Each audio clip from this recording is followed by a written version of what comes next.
Let me just quickly recap what we've just been going through. Just going to read this out verbatim, so forgive me. But so first, the prophetic words of Jeremiah in Hebrews 4:12, word of the Lord promising restoration of all things. Jeremiah 33. Okay, it's so important to keep that in mind. We don't want to be depressed Bible readers. We want to be provoked and we want to be sober, but we have hope. We have a blessed hope. Hence radical preparation for the return of Christ. What a glorious hope that is.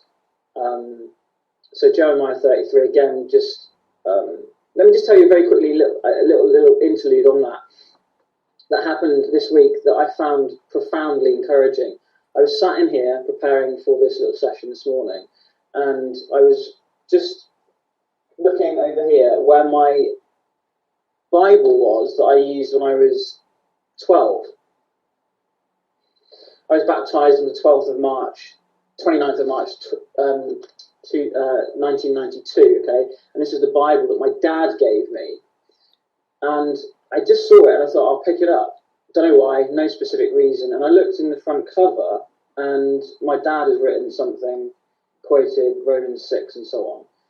But then in faint pencil is Jeremiah 33. Now, as I mentioned earlier, that's the chapter that was read in our wedding 7 years ago. And this was a Bible that I'd not picked up for about 20 years. So I mentioned that to make the point that the prophetic hope of the people of God is a very forensic, it's perfect, it's sovereign. The events that are unfolding are not random or delayed. They're not premature. He is like that picture of Aslan in the background of you guys, a big lion. You know, Aslan is moving and he's moving perfectly. He knows all these details. So encouraging. The prophetic calling for Jeremiah came through a personal epiphany of the affection of the Lord via the word of the Lord. So Jeremiah had to get out of the way in order to receive the affection of the Lord for his heart, which was the only way that he would be able to receive the calling to pronounce judgment, to call to repentance. Is not a popular calling. Our tendency, as Jeremiah did, to think wrong things about Yahweh. This is what A.W. Tozer says, where he says the first things that we think about when we think about God are the most important things about us. The first things we think about when we think about God are the most important things. Jeremiah was struggling. He wasn't. His first thoughts about God were his inability, his perceived inability, and God beautifully and gently corrected that. And I just briefly talked about our tendency to fear our inexperience. I think it's a big thing that the Lord might want to do something about today in all of us. I think that breeds this tolerating of personal and corporate paralysis. You know, when we feel like we're unable to do something, guess what we do? We don't do it. We don't do anything. If we fear man, and yet there's something in our hearts, and we're not prepared to speak it out, regardless of what the response of that is, if our priority is therefore the opinion of man, I think what happens is that we just become paralyzed, and that was certain. Imagine if that had happened with Jeremiah, and the Lord saw to it that didn't happen. So in this, let's just focus on verse 10. See, I have set you this day over nations and over kingdoms to pluck up and to break down, to destroy and overthrow, to build and to plant. I mean, it's worth just pointing out the obvious from that verse, that there are 4 apparently negative verbs and 2 positive. There's an outweighing there in terms of the general tone of Jeremiah's calling. And if you think about that in relation to the prophetic people of God, the ecclesia today, in this point in history, whether Jesus comes or not in our lifetime, I want to say something about that at the end. There's this a 4-to-2 ratio in what the Lord is wanting to do I believe, at this point in history, which is this emphasis on Reformation, 500 years ago, didn't go far enough. It didn't go far enough. And there is, I'm hoping everybody saw those pictures earlier, it's that type of landscape that I think we see in this verse, is this emphasis on the plucking up. That's what it says in the ESV. I think it's the NIV that specifically says root up, and to break down, to destroy and overthrow, to build and to plant. But there is a building and there is a planting. So I think that's perhaps important. If we're not going to talk about it today, but if we were to have a conversation about one of the things that Jeremiah encountered mostly, which was counterfeit prophets, counterfeit prophecy, I think the importance of the church corporately being able to recognise that is so important, and it's worthy of lingering conversation and prayer. But I think one of the ways of recognising the authentic and the counterfeit is we're seeing it in the UK Blessing, aren't we? The UK Blessing video that went viral, was there any plucking up and breaking down? Was there any destroying and overthrowing? Or was it all just blessing, blessing, blessing, condoning, endorsing, placating? So I think that's important. The heart of the Father, I don't have any problem with, the Lord corrects me. The repentance, the call to repentance is profoundly outworked in our own lives first. But if there was none of that, you'd have question marks, wouldn't you? I think everybody would be right to be cautious and to be suspicious of that. So I think just to make the point that the prophetic mission and the prophetic tone en masse before Jesus comes is on this emphasis on reformation over renewal, and it's both. But there is this imbalance that I think is important for where we are now, and that should be for all of us, for every single one of us,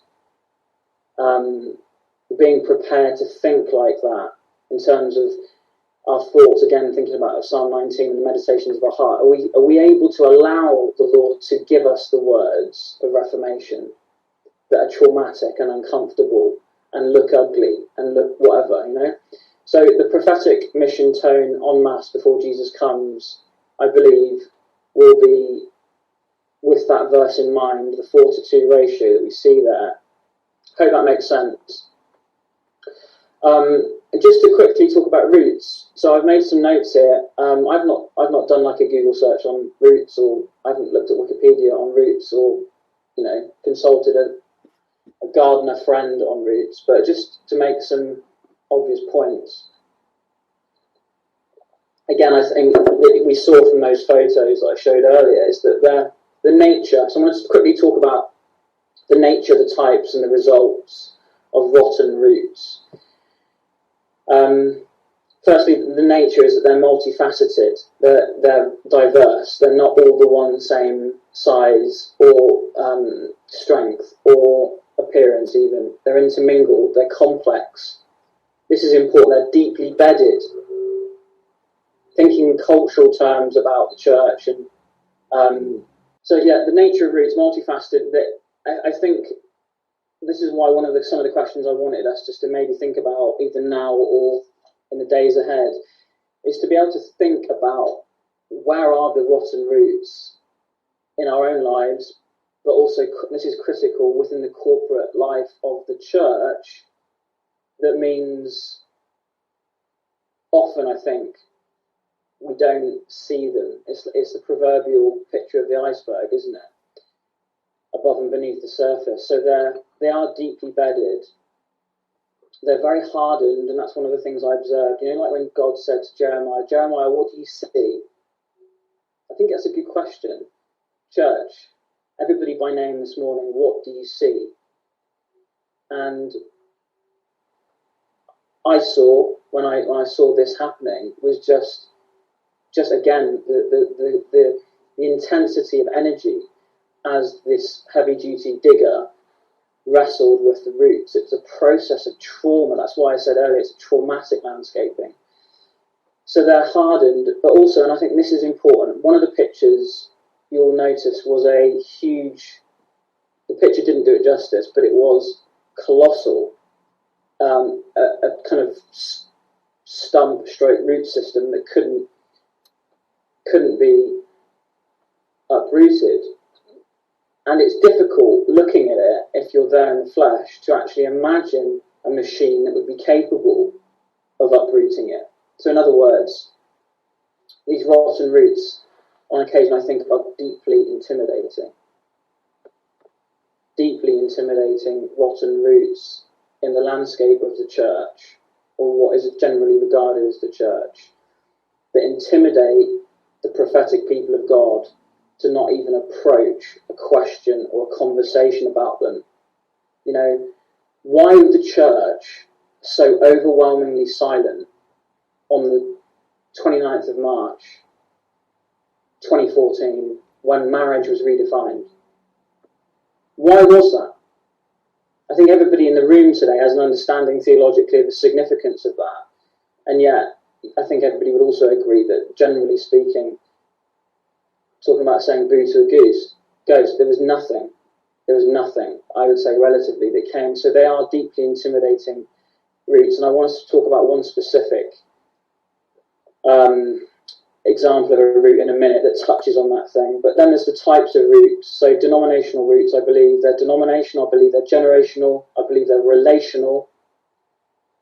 How many of us, going back to one of the ladies, sorry, I forget your name, I can't even see you on here at the minute. It was Lucille, I think.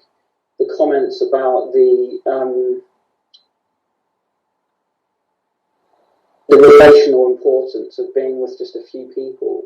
You know, how often are we unsatisfied, dissatisfied, or even hurt by relationships that don't foster kingdom cultures rather than church, man-made denominational culture? So I think the roots are relational. It stands to reason that I think they're ecclesiological and educational. And forgive me for glossing over some of these things because they are profoundly important. The result, so the nature I've talked about, the types I've talked about, and then the result, I think, is ultimately impotent leadership. Impotent leadership, impotent discipleship, opposition to the kingdom of heaven as opposed to man-made, institutional, denominational, structural thinking, and dishonour, ultimately, dishonour of God himself. And just to quickly talk about one of the specific things that were in my mind about, as an example of a rotten root that I believe needs to be uprooted, is the rotten root theology. Now, I'm not a theologian or a scholar in any way, really. So I don't have letters after my name. I haven't gone to a Bible college and graduated with X, Y, and Z. But I want to make the point that theology ultimately is obviously the study of God. And we're in a world, pluralistic world, that will acknowledge in some way the concept of God, but particularly with Islam in mind. And as you'll often hear referred to, Islamic theology.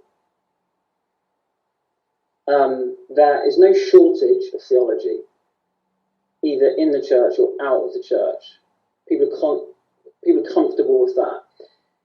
But even within the church, and this is why I used the example I flagged it earlier to do with marriage, we all know that if you're thinking of the average Joe Bloggs in our lives, whether it's somebody that you meet at the gym, whether it's somebody that you meet at the hairdressers, hopefully, what is their perception of the church? You have to think about that. What is their perception of theology?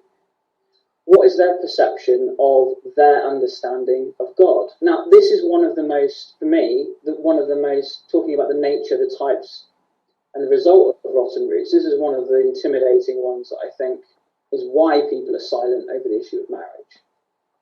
In the days ahead, the issue of sexuality, gender, are the two I believe the Lord is using to sift the church.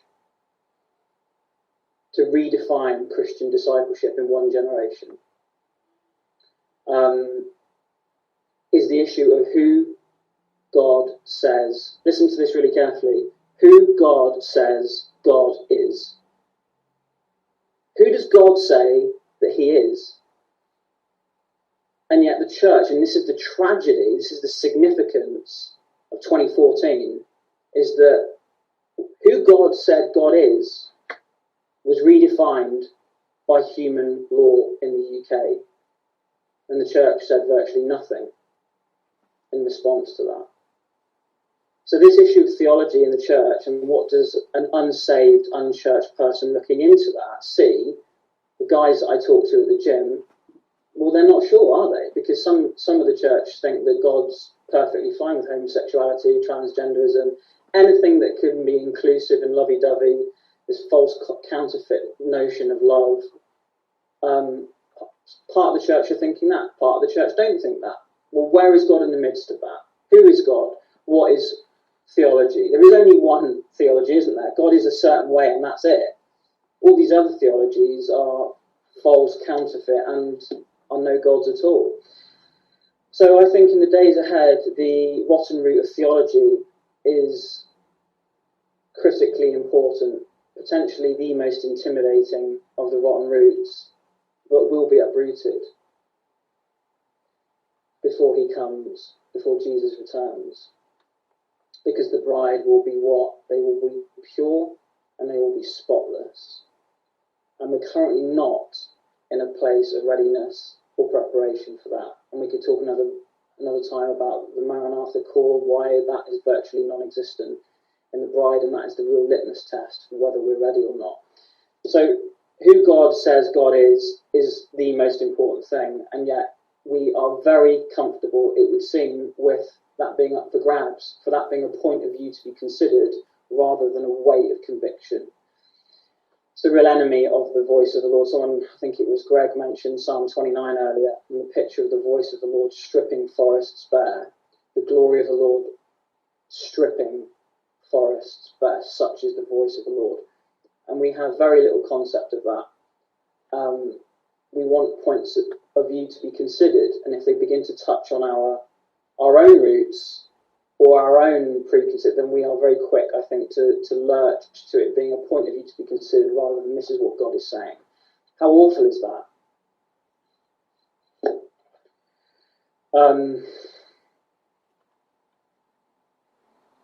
And I think this is the final thing I want to say.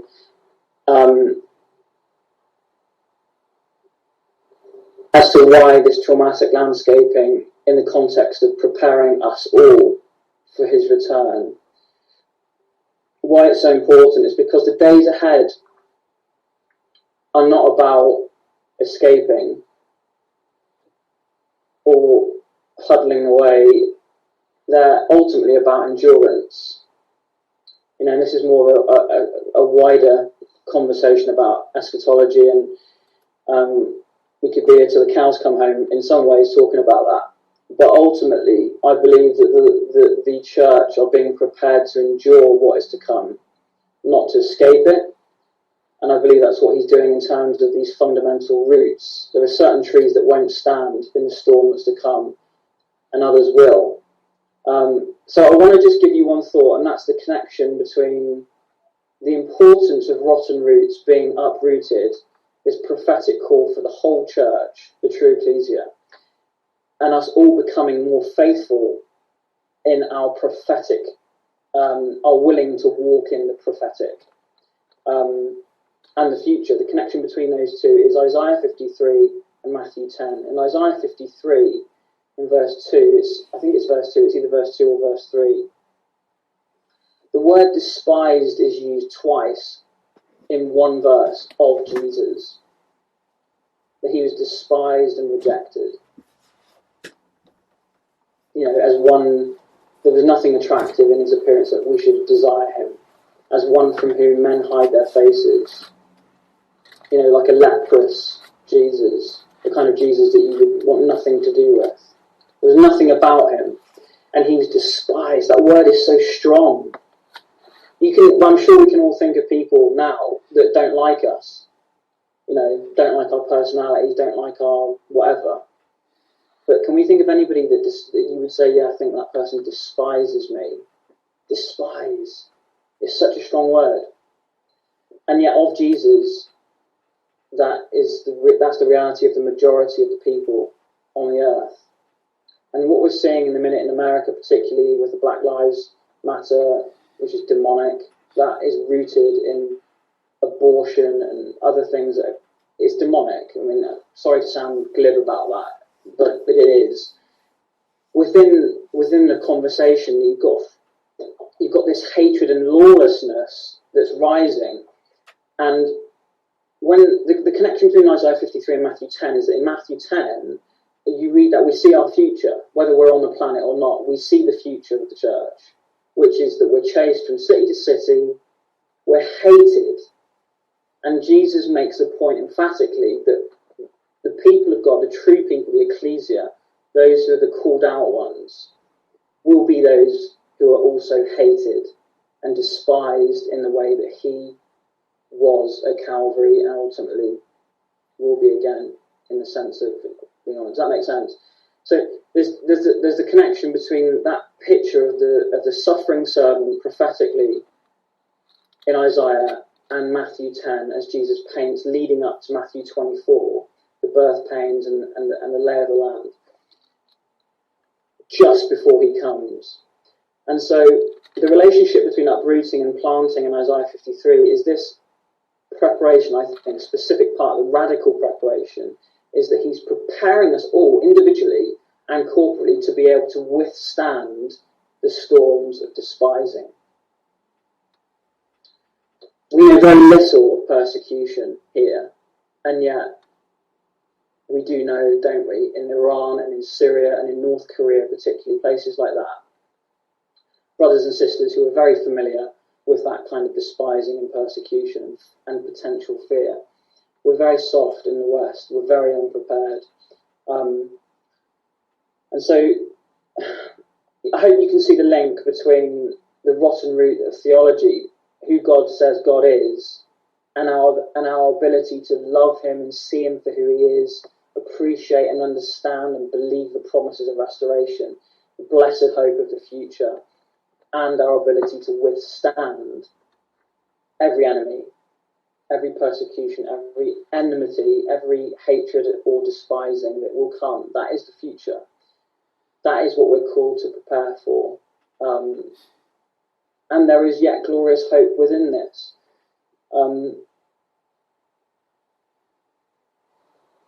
I think I want to just finish with that by saying I don't have, if I'm going to assume whether Jesus comes in my lifetime or not, I want to assume that he's not. Physically. He might do. And obviously Philippians 1:21, for me to live is Christ, to die is gain. If I had a choice, I hope I would choose to be with him now, because what does Paul say? It's better. He doesn't. He says it's better by far. There's no contest in his thinking. There's no. It's for Paul. It's like this is a no-brainer.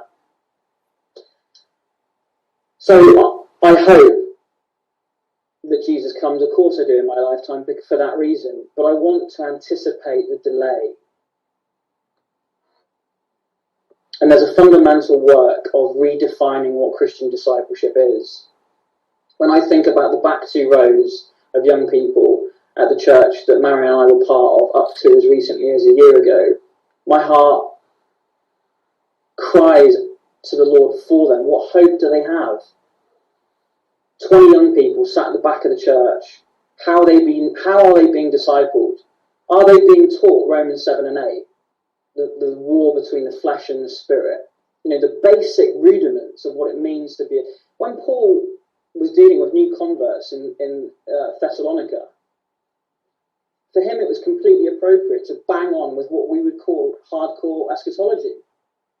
These guys get saved, they get baptized, they get taught about the return of the Lord and lifestyles that are appropriate for that. Where does that happen today? What hope do the young people, the 2 back rows of that church, have with the level of biblical teaching that they're given? It's a sobering question. But my point in this is to encourage us all that regardless of where we're at, age-wise, how long we've been saved, whether we're in a church or not, is that we can all be part of what I believe God is doing, which is preparing the body of Christ for his return, whether it's in our lifetime or not. I want to have a legacy in the sense of I want to be able to prepare generations to come after us. We don't have children. We may never have children. Deo volente, God willing. But spiritually, I want to be able to be part of raising disciples who are prepared to stand against the storm of despising and lawlessness, and what it's going to really mean to be a disciple in the future, and that largely we are unfamiliar with as we speak. So the Lord is preparing the church for the return of his Son. I have no doubt about that. And this is what I want to encourage every one of us in this room today, is that we can all be part of that. We can all be part of that. We can all be willing, going back to that, Karen read out Psalm 19 earlier, the thoughts of our, meditations of our hearts and the words of our mouth. I had some thoughts up here on my board, but are we prepared? Are we prepared to be faithful as the prophetic people of God, to start thinking the right things, asking the right questions, and critically making new decisions when it comes to the light in the reality of his return?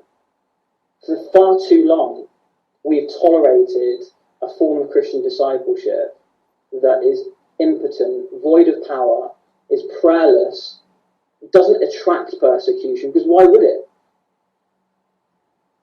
And I want to be I want to be faithful to Jesus. That's the main thing I want to be. I want to say, Father, please consider me, please find me faithful. And if that involves being part of pre-preparatory stuff before he comes, I don't want to assume he's coming in my lifetime, is what I'm trying to say. I hope that makes sense.